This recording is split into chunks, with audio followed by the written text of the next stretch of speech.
Hey everybody, welcome back to episode 3 of Couch Coaches. I am the bully. This is Mr. Gully. What's going on today, Coach?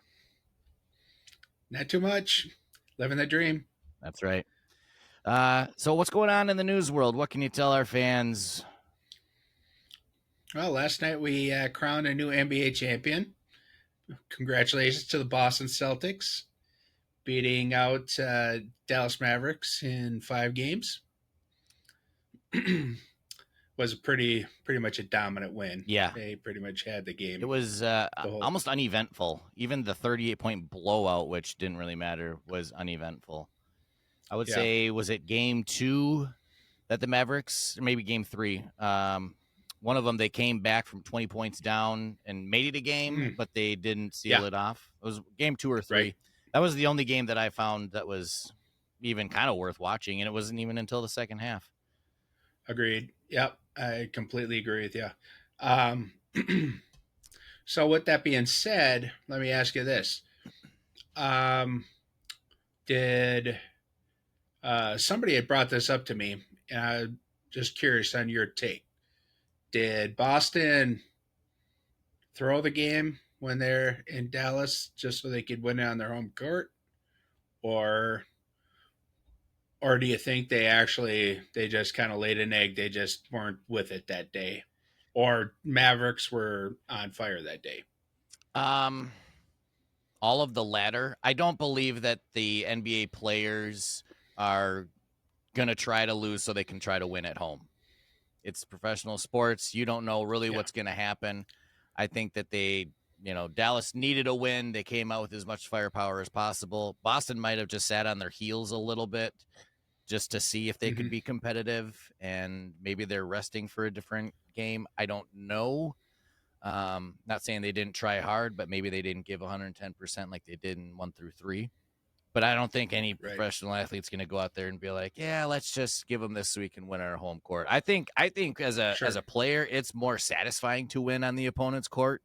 It's just a little more, rub it in your Sure. face kind of a deal. Yeah, almost like it was game 3 because they started storming back, and Dallas Mav fans were crazy. They were so loud, Mm-hmm. And they were, essentially kind of energizing their team through, chanting defense, as loud as they could. Yeah, Even though they were on offense. I mean, No, just kidding. you do want to support from your fans to win at your home court. I do understand that point, but you're not going to throw a game for that to hopefully happen. Right. I mean, we saw what happened with the Minnesota and the Dallas series, that all the talks were if Minnesota can win the game, was it game 5 and take it to 3-2, and then now you're putting pressure on the Mavericks because game 7's back in Minnesota. If hypothetically, if they had a good home record during the playoffs, but needless to say, you don't want to put yourself in that type of a situation. And, I wouldn't. I would just rather get it done with now. And, yeah. Well, maybe not. This is probably the way I kind of look at it is I think they had all intentions to go in there and win the game. But maybe they were a little flat coming out. Yeah. Mavs were hot. Once the Mavs started getting up, then it was a matter of like, you know what? Yeah, now we're gonna just kind of put her on coast mode and then go back. Yeah. Right. I mean, it's a must win. I think that may be. Yeah, it's a must win for one team. It wasn't a must win for Boston. I'm sure they would have liked it, but Dallas really had to come out with everything that they had and to get this series going. If the Mavericks came out flat, Boston might just be going full force and say, you know what, let's just do this now. But since the Mavs were hot, maybe they just kind of let the air out just a little bit. Yeah. Now, Jaylen Brown got the MVP of the series. Jason Tatum led the team in points, rebounds, and assists. Do you agree? Interesting. Do you agree that it should have been Jaylen Brown, or do you agree that it should have been Jason Tatum? Yeah, it's funny that you say that because you had brought that up to me before about how well he has been playing, and I kind of went back and kind of looked at their stats. I mean, his numbers were great. I mean, in some circumstances, better than Tatum's. Yeah. So, I mean, I don't think you can fault them for taking Jaylen Brown. I mean, even if Tatum's a bigger star, right? I mean, I It don't. kind of, and I wonder if, and again, I didn't watch the blowout game, so I kind of wonder if that game changed like the averages of Jaylen Brown for the whole series. So Oh, maybe he could have really had a better series because it seemed like he was a little bit more of an influencer in some of the games that I had watched. Not that Tatum sure. wasn't, because I know I had asked you this. I think it was actually over a text message. Who would you rather start a franchise with? And it was Tatum or Doncic. And guys, if Right. let us know what you go with because I took option C and went Jaylen Brown. And that's actually, if you watch our latest episode that came out, the episode 2, I believe we have a little rant in there about certain players and whining. Yeah. Yep. So go check out that podcast. It's Yep. available on YouTube. It's also available on Spotify.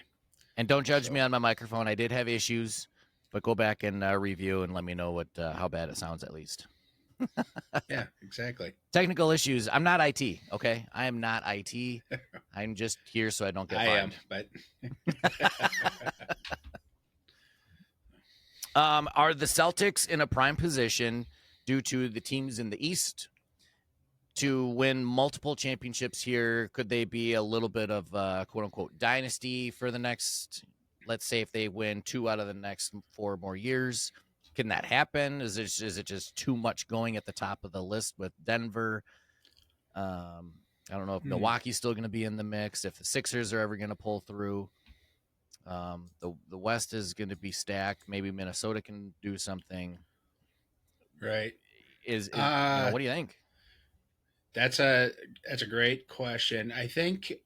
They have a I think they definitely have a window of opportunity. I wouldn't doubt that next year they're going to be probably odds-on favorites, Mm-hmm. right? I mean, normally the incumbent is, but um, yeah, I think it will remain to be seen because I do think that yeah, there's enough good teams in the West that if they were to get back to the championship, it will hopefully be a better series than what we just watched. Mm-hmm. Right. So Yep. I think 2 in a row, 3 is super tough. 3 would be It's very possible, tough. but Maybe one out of the next 2 years I could definitely seeing happen. sure. I think Yeah. I don't know what the injury to Porzingis, how that's going to affect him in the coming years, or if that's just you can rebound in the offseason. If Horford's going to come back now that he played his 17th year and finally got a championship. So I don't know. And here's a fun fact that I saw.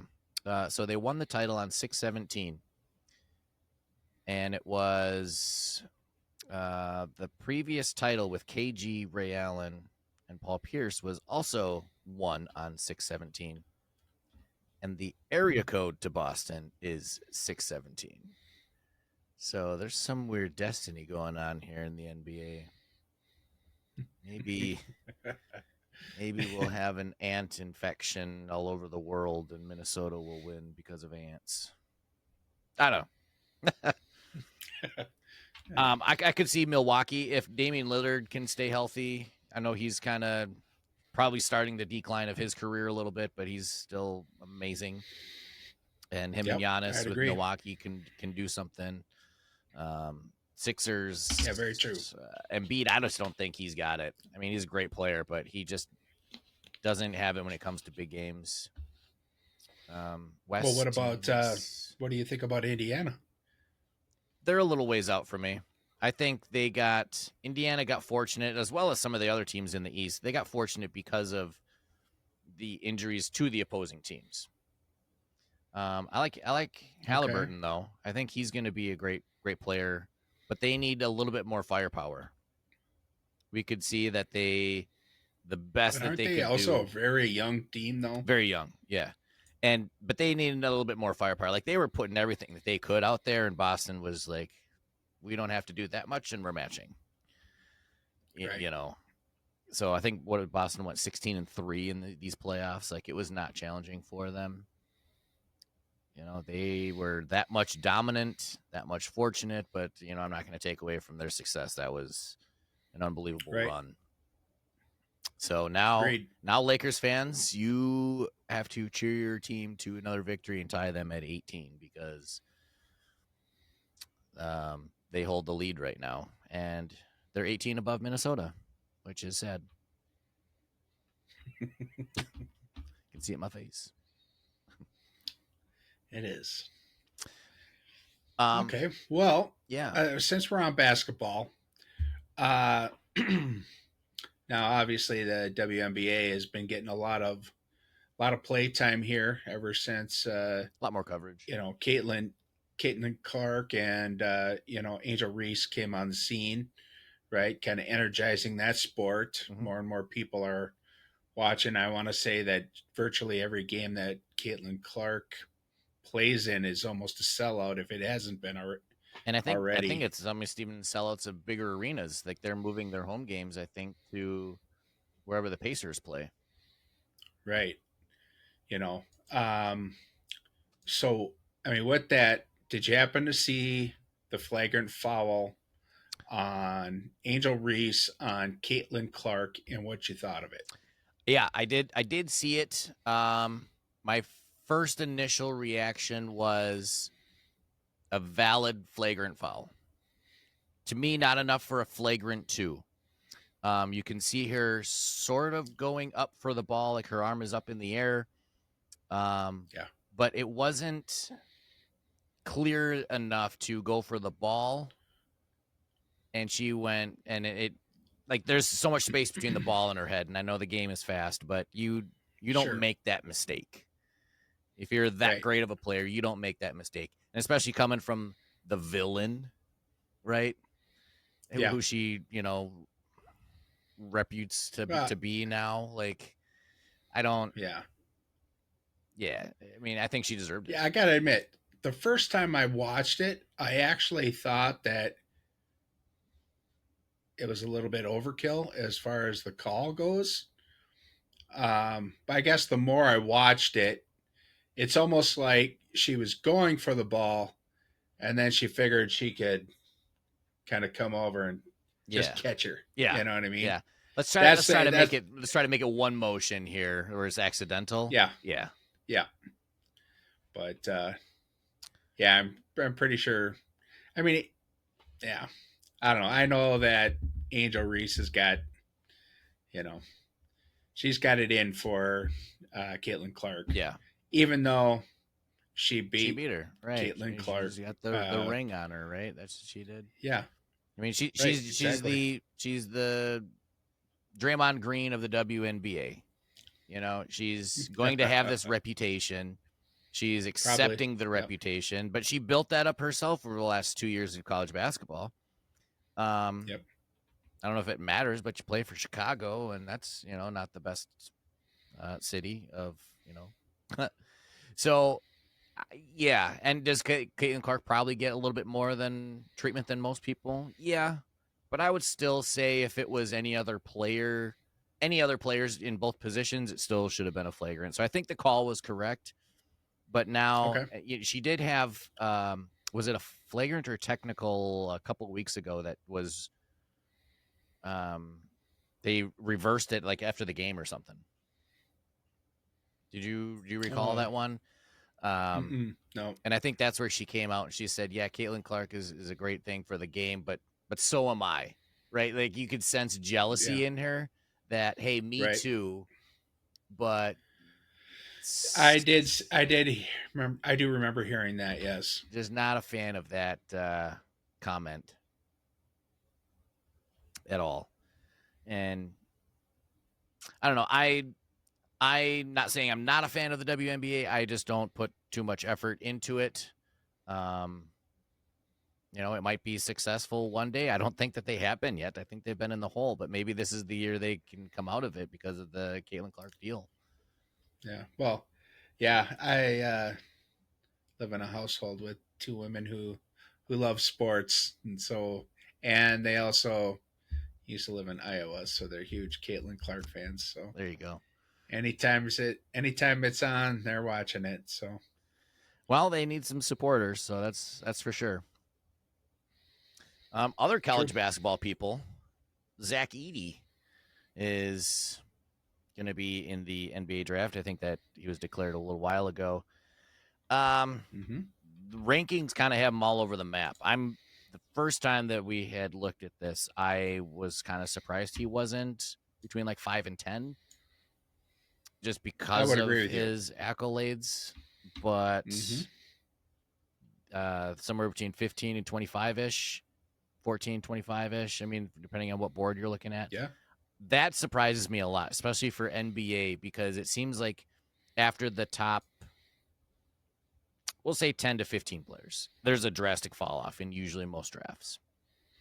At the time of drafts, anyway. I would agree with you. Yeah. So Once in a blue moon, you'll get a diamond in the rough who is like a second rounder or something. Right, yeah, Joker. And turns out to be, yeah, exactly. Yep. Mario Chalmers was a solid second round pick, actually by Minnesota, and trade him for cash to Miami on draft night. Fun fact. And that's not so fun, actually. But why is he so far down the list then? What's I'm not seeing it because I don't think it's a very strong draft either. I feel like this is where he should excel. Yeah, I'm not really sure. I don't know. Good scorer, good defender. 7'4". I mean, that's Yeah, I would think that he was going to be a lot higher in the mock drafts that I looked at than what he is. It's surprising to me, but you know, I guess that's where I need to be. well, obviously it'll depend on where he goes, and if he's going to a team that's drafting him in the second half of the first round, it'll be to a better team instead of a lottery pick team. Right. How good is he going to be? What's your take on, is stud, star, washout, uh, bench player, or any comparison out there that you kind of can think of that maybe have played before? Hmm. I have one comparison in the back of my mind that I think he could be. Sean Bradley. Right. Oh, really? Yeah. I mean, he played. He was 7'6". He was a little lanky. Very lanky. Yeah. Paralyzed now. Kind of a crazy story. You guys should go check that one out. I did not know that. Yeah, bike accident. But he actually had some decent longevity, but he, averaged maybe 8 points a game, 10 points a game or something. It wasn't a lot, and he wasn't dominant, but he was just a role player that was tall. So I kind of feel like he could be something like that. He might start, but he might not do a whole lot. Just because of his size. I don't know if you want a 7'4" guy coming off the bench. Yeah, so I did. I just happened to see like a headline, something about somebody was comparing him to Yao Ming. Okay, yeah, I can see that, and that he could be potentially a better player than Yao Ming, and I think Yao Ming had a couple of decent years before he started getting his foot problems, right? Yeah, yep. I mean, he was more than just lanky, though. I mean, he had some weight to him for being 7'5". Yeah. I mean, he was up there. He was up there in height. And if you ever hear Shaq talk about him, I mean, he's never feared by anybody, but he knew Yao at his best could be one of those types of players to defend Shaq. So there's a lot of Sure. respect there. And yeah, he was a big guy. He had quite an influence for sure. Yeah. I could see him comparable to that. Yeah. Anywho. Yeah. Well, moving on here. T. Higgins got signed his franchise tender, $21 million for the year. I believe it's all guaranteed now that he signed it. That's what a franchise is, correct? I believe so. And I think they might have changed it, but we'll say it's all guaranteed. Is he going to get a bigger contract? I think in a future episode, guys, we're going to really delve into some contracts here, but figured we just bring you a little bit of newsworthy things. So, Gully, do you think he's going to get a big contract? They still have to pay Jamar, or is this a trade worthy thing? Is it possible he could be a trade deadline asset to somebody? Um, that's a great question.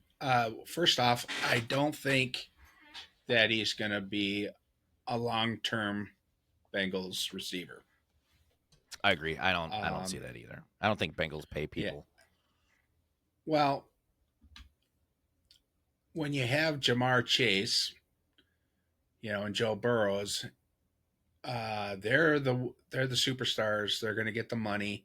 Not saying that T Higgins isn't a superstar. I think any team in the league would love to have Yeah, T Higgins on their team.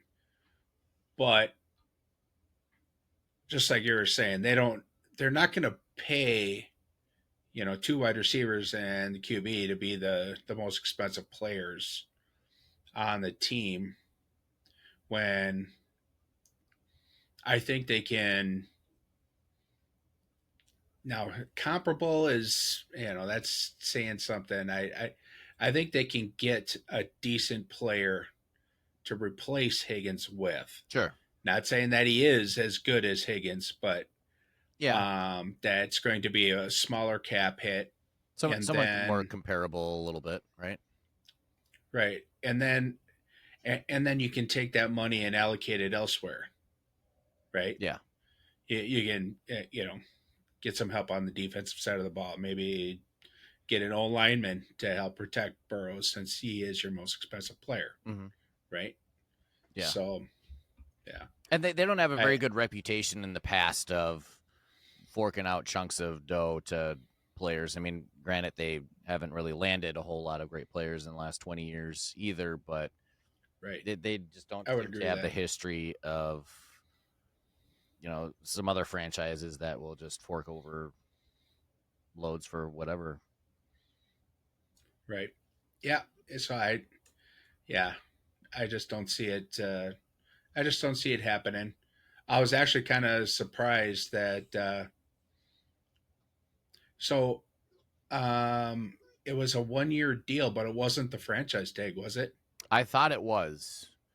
I thought it was because they did franchise him, and They did franchise it. He was the first one to get franchised. Yep. this was the tender for it.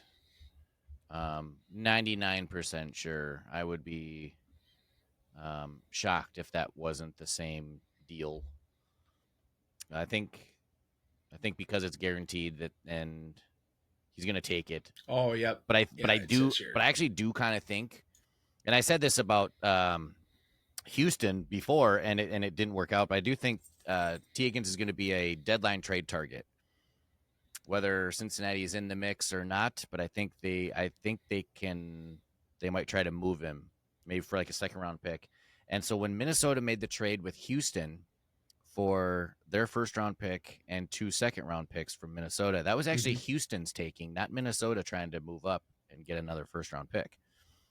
Right. And so my idea behind that, after learning, was that they are going to try and utilize those second round picks that they have for, because they're going to be contenders this year, especially in the division, if not the entire AFC. That they're going to try to utilize those guys for trade targets at the come deadline. Well, they utilized one of them for Stephon Diggs, so I mean, in a way, they sort of did. And I can see that kind of happening with T. Higgins too, being one of those teams like, hey, we just need a little bit more firepower, or someone goes down into injury, chip them off, just wipe the slate Yep. clean, start the year fresh. I could, would be surprised if it happens in the first few weeks. I wouldn't be surprised if it happens at trade deadline. I would more All so right. be Well, shocked if he lasts the end of the season. so I think that they're probably going to try to go all in, right? That I think they want to go to the Super Bowl. I think with Joe Burrows, they think that they can do it. Mm-hmm. I'm not sure with trading away the running back. Mixon. They Yes, did pick up Zach Moss in free agency, I believe. they did. And Zach Moss actually had probably his best year last year. But He's serviceable never been in a passing game. Yeah, but he's just not. I don't think he's as consistent or as talented as Joe Mixon. No, definitely not. So I think there's going to be a drop off there. But well, the point I was just trying to make is if I could see them trading away T. Higgins at the trade deadline if they aren't in the running.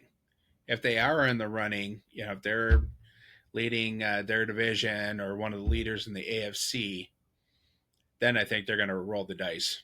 I think they're going to go for it. Okay. Well, it only took 3 episodes, guys, for us to disagree on something.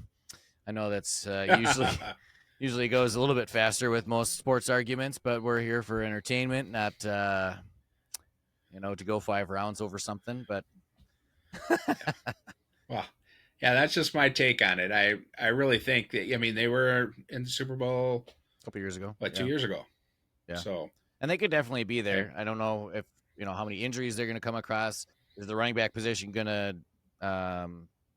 is it going to hold them back a little bit more? I don't think so, because Mixon really didn't have as much of a breakout as I was expecting either.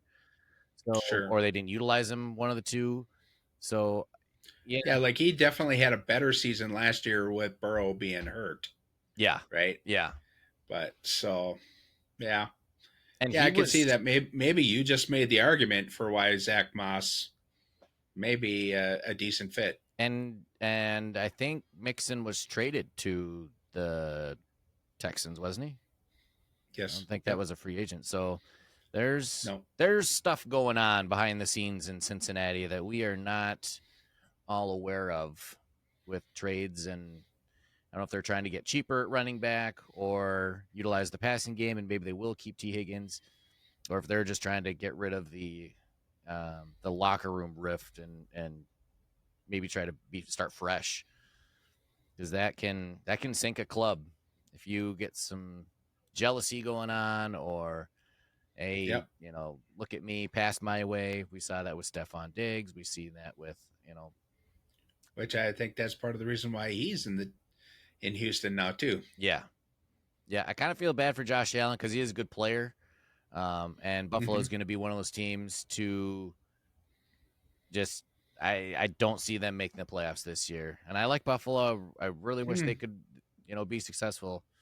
That AFC is getting really strong, and with the Jets and Aaron Rodgers coming around, So I agree with you on the AFC getting stronger, but I think they completely revamped their wide receiver room. They did. MVS, Curtis Samuel, and some other. They drafted. They drafted wide receiver in the first round. Yep. They got rid of Stephon Diggs. They got rid of Gabe Davis. They still have James Cook. They did lose some of their pieces of defense this year and last year, so it will be. Oh, you're right. They did. They actually lost a couple of big pieces. There's going to be struggle because Miami's going to be solid, especially with those speedsters at wide receiver. Jets, all depends on Aaron Rodgers for sure, but they still have some firepower to make noise, and the Patriots should just forfeit, I think, this season. But yeah, then you got Cincinnati. The entire AFC North was a winning division last year. Every team had a winning record. Jaguars are going to be up there. Don't know what Indianapolis is going to do with Anthony Richardson, but he's going to be fun to watch. Tennessee made some moves to try to be competitive. I mean, it's going to be crazy. Yeah. I mean, there legit might be like 11 winning teams in the AFC, like with a winning record. It's a possibility. I wouldn't doubt it. I actually, so by the way, I quick looked it up. Keon Coleman, That's it. 6'4", 215-pounder. Yeah, he definitely got some size to him. Um, so the interesting move that I really liked was Pittsburgh picking up Russell Wilson for the league minimum, Oh yeah, and then picking up Fields. uh, yes, and then picking up the Fields from the Bears for virtually nothing. Yeah, I mean, I I thought that was some great moves. I mean, they're gonna have a good competition in camp.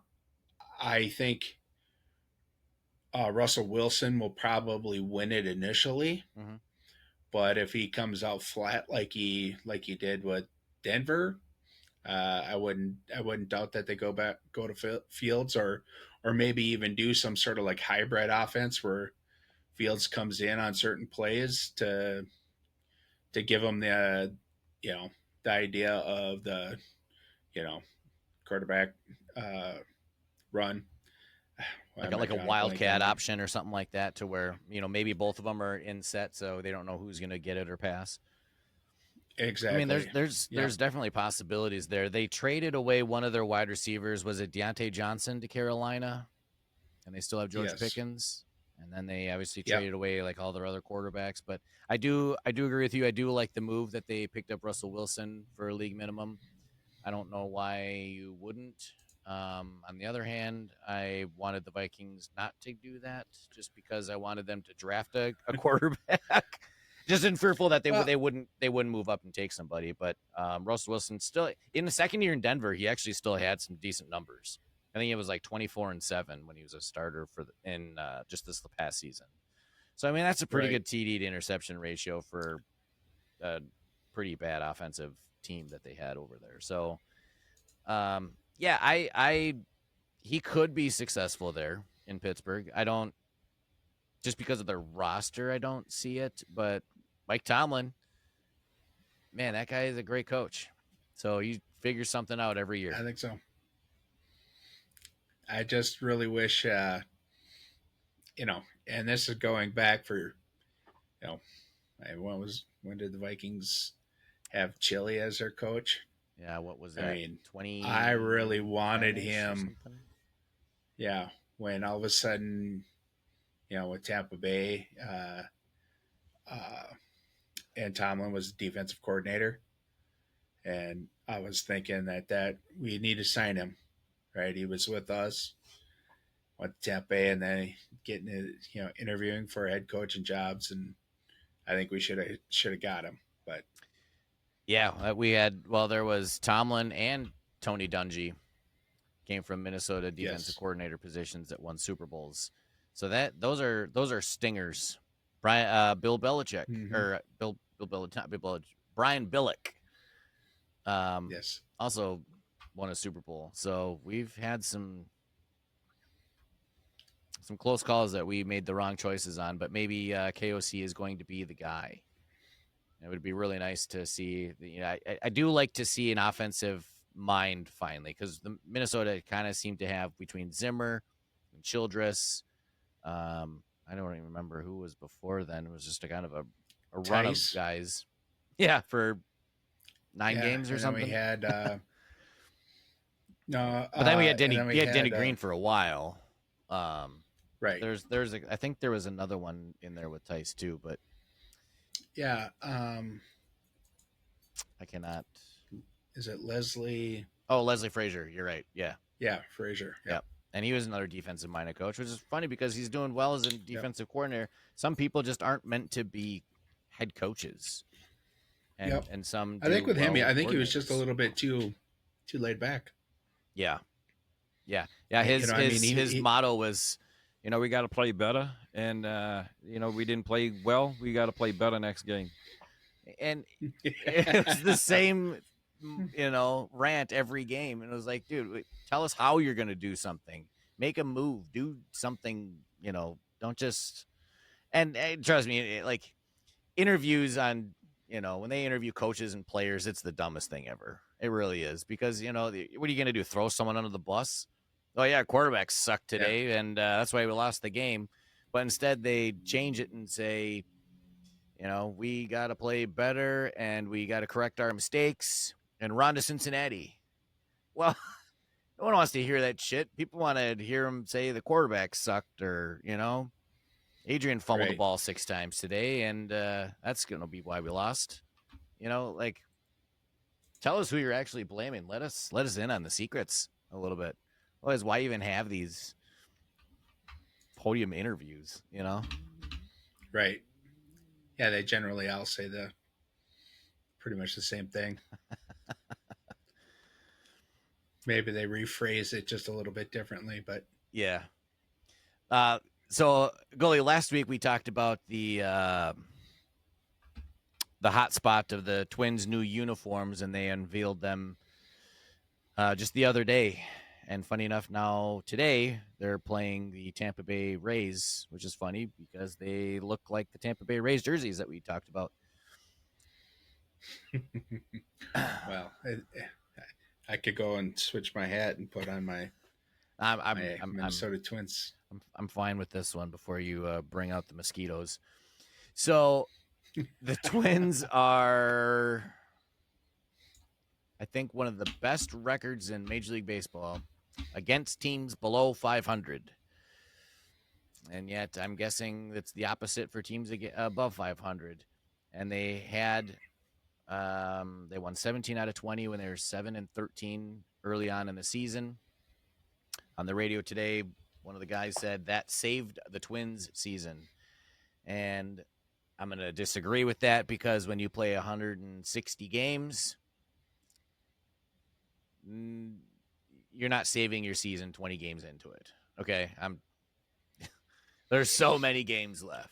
But they get, Right, right. they are the definition of right in the middle. Yeah, They're doing what they need to I do mean to we beat the low are. teams, but they can't beat the good teams. They can't beat the Yankees. So when they Oh play, yeah, well, and they don't choose the schedule. So when they play the bad teams, you got to beat up on them. Sure, go ahead. But sure. it's like it's a fog out there saying like, how good are they really? Um, yeah, I think maybe they're slightly above 500 team. Like right now, we're 8 games over 500, but part of that is we've also been on we're 7-3 in our last 10. So that gave us a big bump. I think we're pretty much like, yeah, we're pretty much about a 500 team, Yeah, right? I can see us 81, 81 and 81, maybe, you know, 83, 79, something like that. But I don't think we don't have the pitching that we had last year yeah, by any stretch. yep. I mean, so I,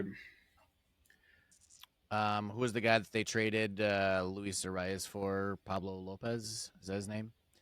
yes, yeah, He's struggling this year. I know he actually had a good yes. season He last had year. a, He's he did. struggling. Mm-hmm. Royce Lewis was injured. He's coming back.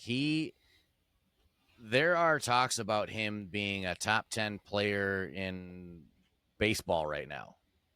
Yeah, And he will have some injury issues probably going on throughout his career. Same with Buxton, who has, you know, the sky's the limit for that guy, but, he just can't stay on the field.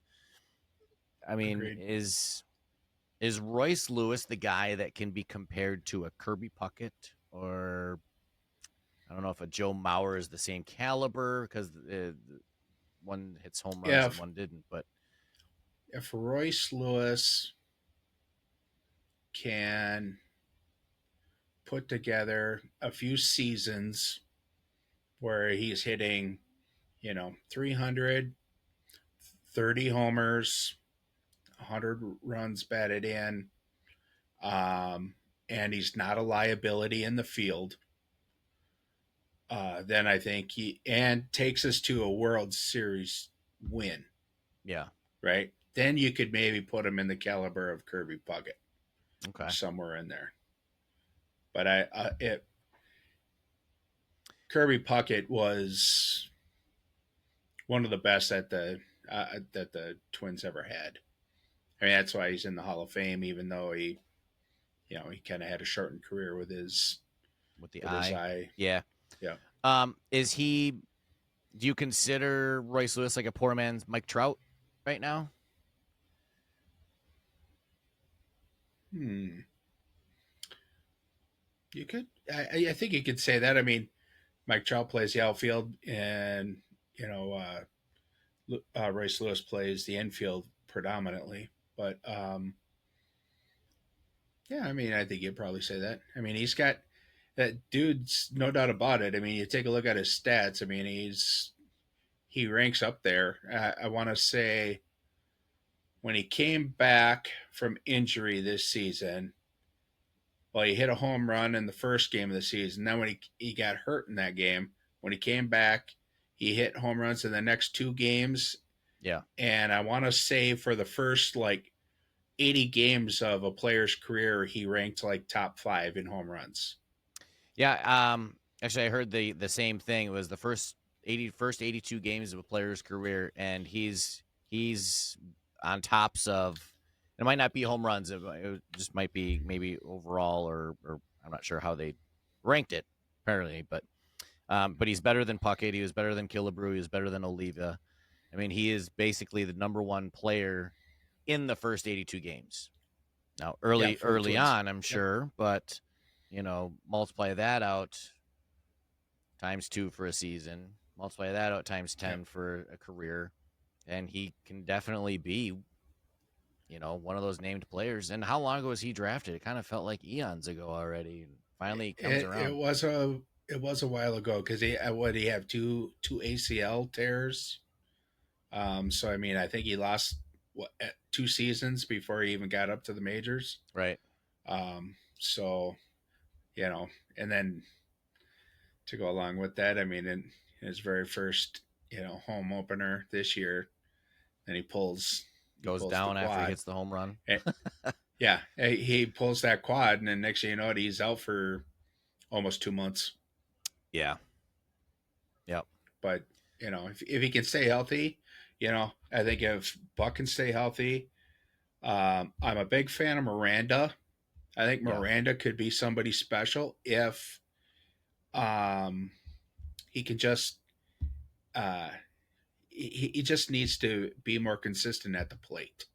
If he like last night, he hit a home run and man, he ripped it. He knew it right off the bat. I mean, Yeah.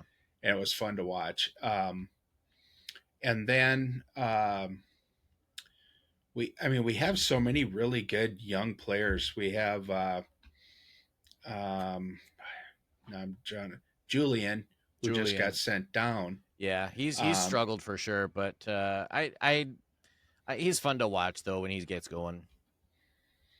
yeah, and then we have our catcher Jeffers. I mean, he's one of the best hitting catchers right now. At least in the American League for sure.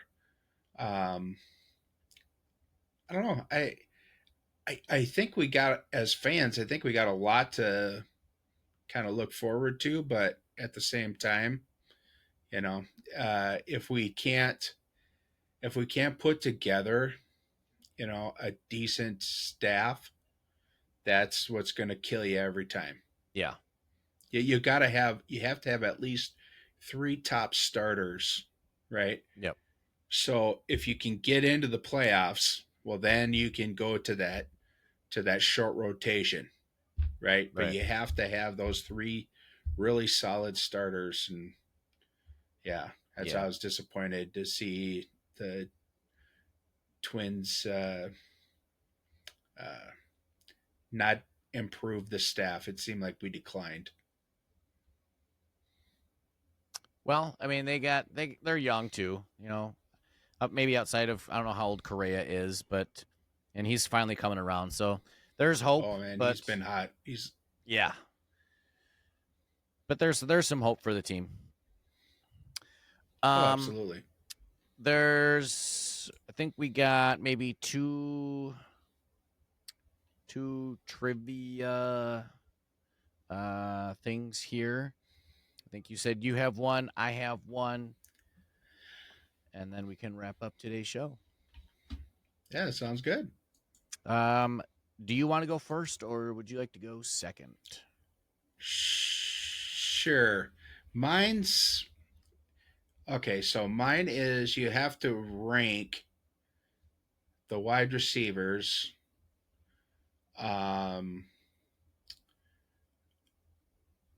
In what order you think you would rank them blindly. Okay. So blind rank on wide receivers. All right.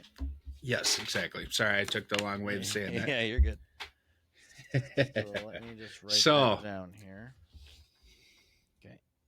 Okay. So ready for the first one? 2, 3, 4, and 5. All right, shoot. All right, Marvin Harrison. Oh man, that guy is a stud. I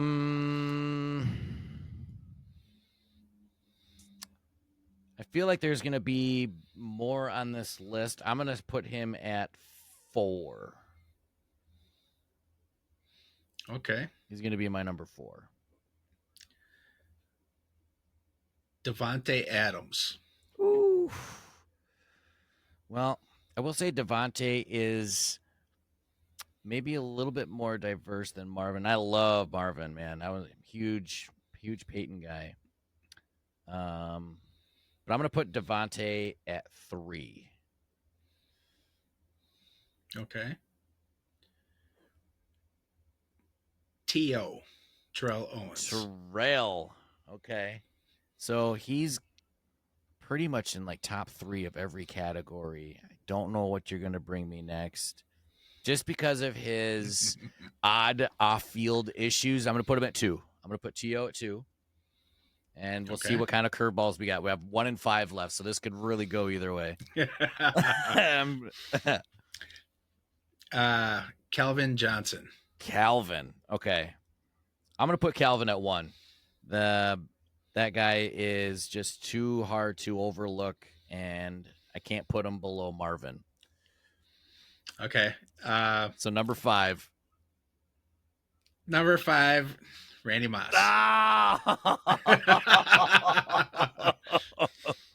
You blew That's the it. toughest thing about. Wow, Yeah. That's the toughest thing with the blind ranks. Yes. Yeah. Well, and I threw a little bit of a curveball at you with the Davante Adams, but no, that's good. They all fit in this category. If I was to change anything, maybe just put Moss or Calvin at 1 and 2, and just slide everybody down. That's probably how I would take it. So that would make it so like Moss, Calvin, T.O., Davante, Marvin. That's probably how I would. I would take Marvin Harrison over Davante Adams. I could see that. Yeah, I can see that. I mean, he was Mr. Consistency. Just ran the perfect routes. I mean, yeah. The only thing that I'm going to say that might differ is Marvin Harrison before Peyton Manning was not a Pro Bowler. Davante Adams after Aaron Rodgers is still a very top player. So does that change he wasn't anything last year or not? But he was with Derek Carr. Yes, Derek Carr. He definitely was. He played very good. Okay, we're going to stick on the football theme here. This is going to be called fill in the blank Vikings kickers. Okay.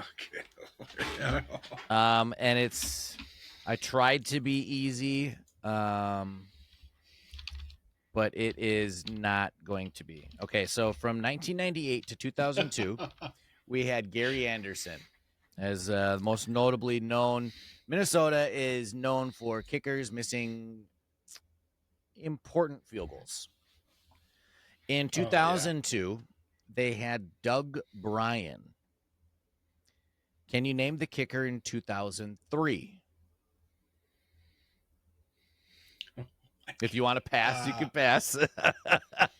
Because I'm going to go down this list and it might trigger something. Okay. In 2004, we had Morton Anderson. Who was the kicker in Okay. 2005? In 2006 to 2011, we had Ryan Longwell.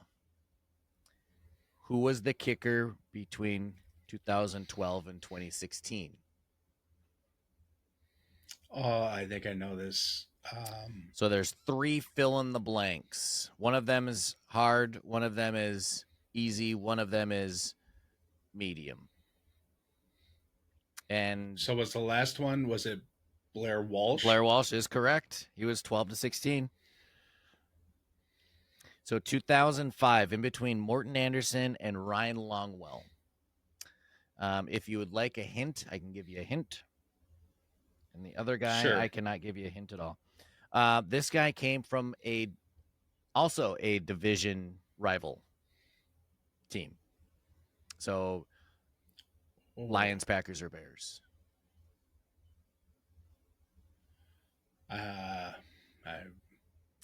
He had a very unique kick. He used his hips like he said was a golf swing.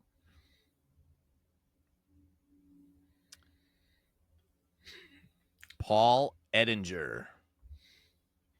Oh, yes, I can totally see that now. Yep, gotcha. And 2003 is very hard. I would not have gotten it. I am just going to give it to you so we can get the hell out of here.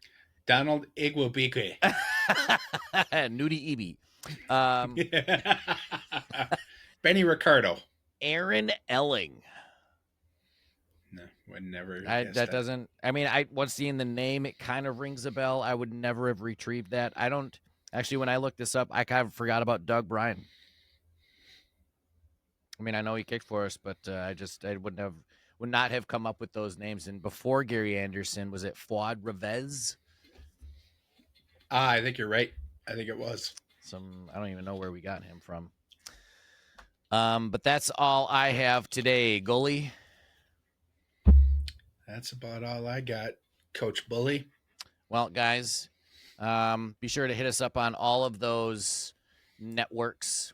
YouTube, like, share, subscribe, ring the bell, do all those fun things. Share it with your friends. See if we can get some followers. It takes nothing out of your pocket to hit like and share and subscribe.